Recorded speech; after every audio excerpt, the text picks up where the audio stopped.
ओम गण गणपते नमः। आप सभी को गणेश उत्सव की हार्दिक शुभकामनाएं।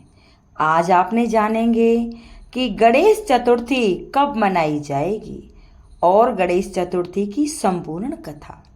गणेश चतुर्थी से शुरू हुआ गणेश उत्सव का महापर्व जो अनंत चतुर्थी को समाप्त होता है। अनंत चतुर्थी के दिन ही 10 दिनों तक विधि विधान के साथ श्री गणेश जी की पूजा अर्चना करने के बाद विसर्जन किया जाता है। भगवान गणेश जी ज्ञान, सामर्थ्य और सौभाग्य के देवता के रूप में पूजा जाता है। गणेश चतुर्थी का दिन भगवान गणेश जी को समर्पित है। इसे विनायक चतुर्थी के नाम से भी जाना जाता है। इस दिन विशेष रूप से गणेश जी की पूजा अर्चना की जाती है। पंचांग के अनुसार हर महीने 2 चतुर्थी आती हैं, एक शुक्ल पक्ष की और दूसरी कृष्ण पक्ष की। कृष्ण पक्ष की में पहले चतुर्थी को संकष्टी के नाम से जाना जाता है और इस दिन चंद्रमा को अर्घ्य देकर व्रत का पारायण किया जाता है। लेकिन शुक्ल पक्ष की चतुर्थी को विनायक चतुर्थी के नाम से जाना जाता है। इस दिन विघ्नहर्ता भगवान गणेश जी की पूजा की जाती है, लेकिन इस दिन चंद्रमा के दर्शन निषेध होते हैं। सभी देवताओं में गणेश जी का स्थान सर्वोपरि है। गणेश जी बुराई और बाधाओं को दूर करते हैं। भगवान गणेश जी की नियमित पूजा करने से घर में सुख समृद्धि में वृद्धि होती है। तो साल 2024 में भाद्रपद माह के शुक्ल पक्ष की चतुर्दशी तिथि 7 सितंबर शनिवार को मनाई जाएगी, क्योंकि चतुर्दशी तिथि प्रारंभ है 6 सितंबर शाम 3:03 से और अगले दिन यानी 7 सितंबर शाम को 5:39 तक चतुर्थी तिथि रहेगी। उदिता तिथि के कारण चतुर्दशी तिथि 7 सितंबर को मनाई जाएगी। इस दिन गणेश जी की पूजा अर्चना करनी चाहिए। सुबह जल्दी नहा धोकर स्नान करके गणेश जी की स्थापना करें, घी का दीपक जलाएं, लड्डुओं का भोग लगाएं और गणेश जी को दुर्वा बहुत पसंद है, उन्हें दुर्वा भी अर्पित करें। आरती करें, भजन गाएं, कीर्तन करें और उसके बाद में व्रत कथा जरूर सुनें। कथा प्रारंभ करने से पहले सभी माता बहनों से अनुरोध है कि कमेंट बॉक्स में जय गणेश भगवान की जरूर लिखें। तो आइए श्रवण करते हैं गणेश चतुर्थी व्रत कथा। एक समय की बात थी कि महादेव जी पार्वती सहित नर्मदा के तट पर गए। वहां पर एक सुंदर स्थान पर पार्वती जी ने महादेव के साथ चौपड़ खेलने की इच्छा व्यक्त की। तब महादेव जी ने कहा, हमारी हार जीत का साक्षी कौन होगा?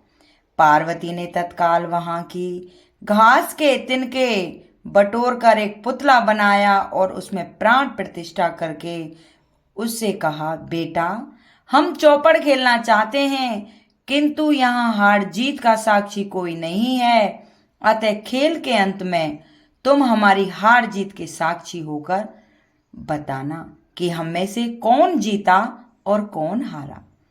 खेल प्रारंभ हुआ। देवयोग से 3 बार पार्वती जी की जीत हुई।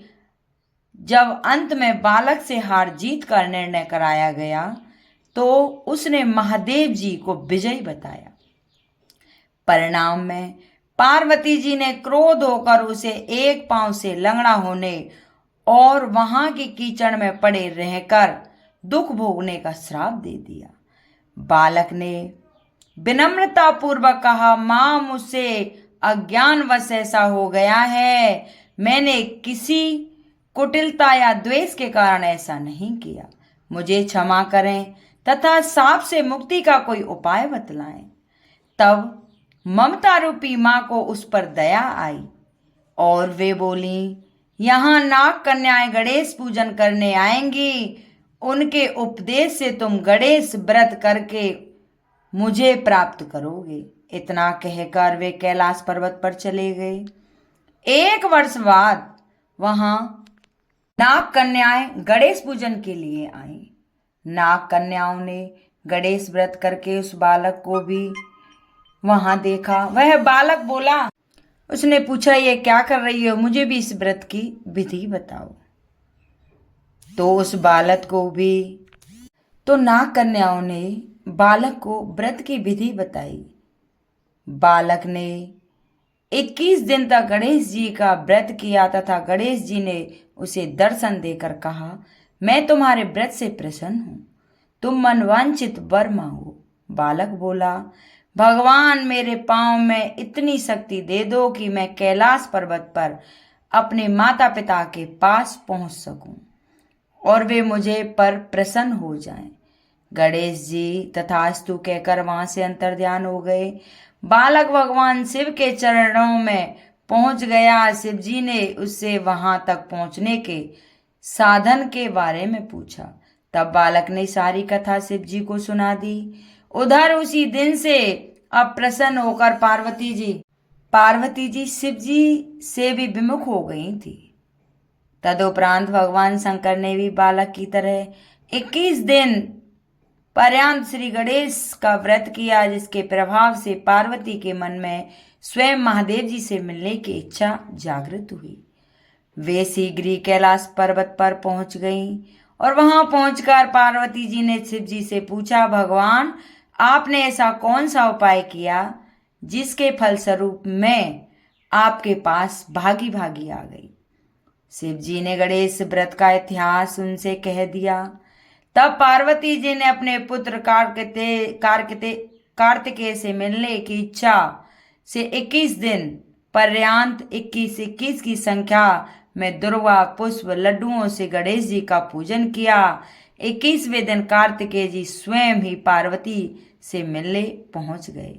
उन्होंने भी मां के मुख से इस व्रत का महात्म सुनकर व्रत किया। कार्तिकेय ने यह व्रत विश्वामित्र जी को बताया। विश्वामित्र जी ने व्रत करके गणेश जी से जन्म से मुक्त होकर ब्रह्म ऋषि होने का वर मांगा। गणेश जी ने उनकी मनोकामना पूर्ण की। तभी से ये गणेश उत्सव की प्रथा और गणेश भगवान की ये व्रत चला आ रहा है। जो भी ये व्रत करता है, कथा सुनता है, गणेश भगवान उनकी सभी मनोकामना पूर्ण करते हैं। बोलो विनायक गणेश भगवान की जय। बोलो विनायक जी की जय। अब सुनते हैं गणेश भगवान की दूसरी कथा। जो कोई भी शुक्ल पक्ष के चंद्रमा के दर्शन कर लेता है, उसके पाप से मुक्ति पाने के लिए यह व्रत कथा सुनी जाती है। एक बार चतुर्दशी का चंद्र देखने से श्री कृष्ण भगवान पर लगा चोरी का कलंक।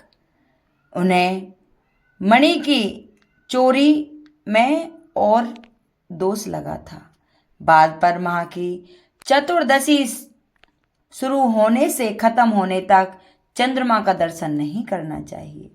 यदि भूल से गणेश चतुर्दशी के दिन चंद्रमा के दर्शन हो जाएं, तो मिथ्या दोष से बचने के लिए उन्हें यह व्रत कथा अवश्य सुननी चाहिए। एक बार नंद किशोर ने सनातन कुमारों से कहा कि चतुर्थी तिथि चंद्रमा के दर्शन करने से श्री कृष्ण भगवान को जो कलंक लगा था, वह सिद्धि विनायक व्रत करने से ही दूर हुआ था। ऐसा सुनकर सनत कुमारों को आश्चर्य हुआ।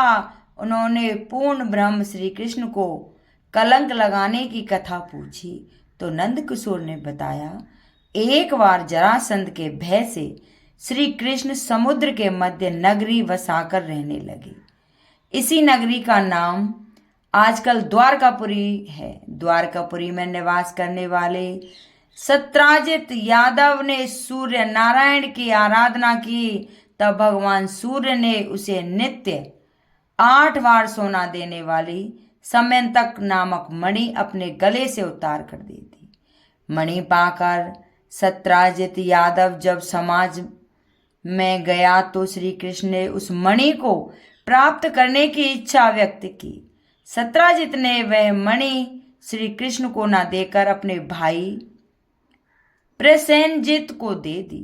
एक दिन वह प्रसन्नचित घोड़े पर चढ़कर शिकार के लिए गया। वहां एक शेर ने उसे मार डाला और मणि ले ली। रीछों का राजा जामवंत उस सिंह को मारकर मणि लेकर गुफा में चला गया। जब प्रसन्नचित कई दिनों तक शिकार से न लौटा तो सत्राजित को बड़ा दुख हुआ। उसने सोचा कि श्री कृष्ण ने ही मणि प्राप्त करने के लिए उसका वध किया है, अतः बिना किसी प्रकार की जानकारी जुटाए उसने प्रचार कर दिया कि श्री कृष्ण ने प्रसेनजित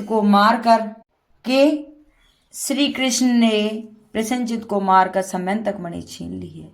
इस लोक निंदा के निर्माण के लिए श्री कृष्ण बहुत से लोगों को साथ लेकर प्रसन्नचित को ढूंढने वन में गए। वहां पर प्रसन्नचित को शेर द्वारा मार डालना और शेर को रीछ द्वारा मारने के चिन्ह उन्हें मिल गए। रीछ के पैरों की खोज करते करते वे जामवंत की गुफा पहुंच गए और गुफा के भीतर चले गए। वहां उन्होंने देखा कि जामवंत की पुत्री उस मणि से खेल रही है। श्री कृष्ण को देखते ही जामवंत युद्ध के लिए तैयार हो गया। युद्ध छिड़ गया। गुफा के बाहर श्री कृष्ण के साथियों ने उनकी 7 दिन तक प्रतीक्षा की।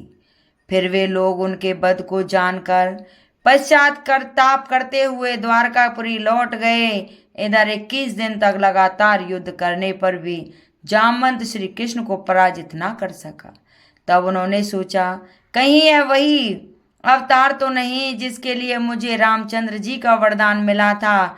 यह पुष्टि करने पर उसने अपनी कन्या का विवाह श्री कृष्ण के साथ कर दिया और मणि दहेज में दे दी। श्री कृष्ण जब मणि लेकर वापस आए तो सत्राजित अपने किए पर बहुत लज्जित हुआ। इस लज्जा से मुक्ति होने के लिए उन्होंने भी अपनी पुत्री का विवाह श्री कृष्ण के साथ कर दिया। कुछ समय के बाद श्री कृष्ण किसी काम से इंद्रप्रस्थ चले गए। तब अक्रूर तथा ऋतुवर्मा की राय से संध्या यादव ने सत्राजित को मारकर मणि अपने कब्जे में ले ली। सत्राजित की मौज का समाचार जब श्री कृष्ण को मिला तो वे तत्काल द्वारका पहुंचे। वे सतवंता को मारकर मणि छीनने को तैयार हो गए। इस कार्य में सहायता के लिए बलराम भी तैयार थे। यह जानकर सतदंबा ने मणि अक्रूर को दे दी और वह स्वयं भाग निकला। श्री कृष्ण ने उसका पीछा करके उसे मार डाला, पर मणि उन्हें नहीं मिल पाई। बलराम जी भी वहां पहुंचे। श्री कृष्ण ने उन्हें बताया कि मणि इसके पास नहीं है। बलराम जी को विश्वास ना हुआ। वे अप्रसन्न होकर विदर्भ चले गए। श्री कृष्ण के द्वारका लौटने पर लोगों ने उनका भारी अपमान किया। तत्काल यह समाचार फैल गया कि समयंतक मणि के लोभ में श्री कृष्ण ने अपने भाई को भी त्याग दिया। श्री कृष्ण ने इस आकरण प्राप्त अपमान के शोक में डूबे थे कि सहसा वहां नारद जी आ गए। उन्होंने श्री कृष्ण को बताया, भाद्रपद में की शुक्ल पक्ष की चतुर्दशी के चंद्रमा का दर्शन किया था, इसी कारण आपको इस तरह लालछन होना पड़ा है। श्री कृष्ण ने पूछा, चौथ के चंद्रमा को ऐसा क्यों हो गया है जिसके कारण उसके दर्शन मात्र से ही मनुष्य कलंकित होता है। तब नारद जी ने बोला, एक बार ब्रह्मा जी ने चतुर्दशी के दिन गणेश जी का व्रत किया था। गणेश जी ने प्रकट होकर वर मांगने को कहा तो उन्होंने मांगा कि मुझे सृष्टि की रचना करने का मोह ना हो। गणेश जी ज्यों ही तथास्तु कहकर चले गए। उनके विचित्र व्यक्तित्व को देखकर चंद्रमा ने उपहास किया। इस पर गणेश जी ने रुष्ट होकर चंद्रमा को श्राप दे दिया कि आज से कोई तुम्हारा मुख नहीं देखेगा। साप देकर गणेश जी अपने लोक चले गए और चंद्रमा मानसरोवर की कुमकुम नदियों में जा छुपा। चंद्रमा के बिना प्राणियों को बड़ा कष्ट हुआ।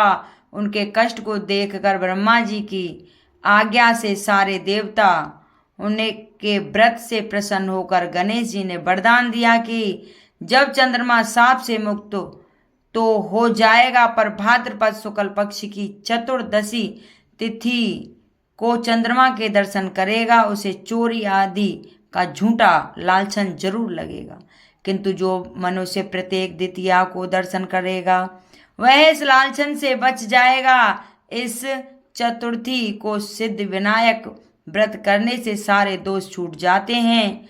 यह सुनकर देवता अपने अपने स्थान को चले गए।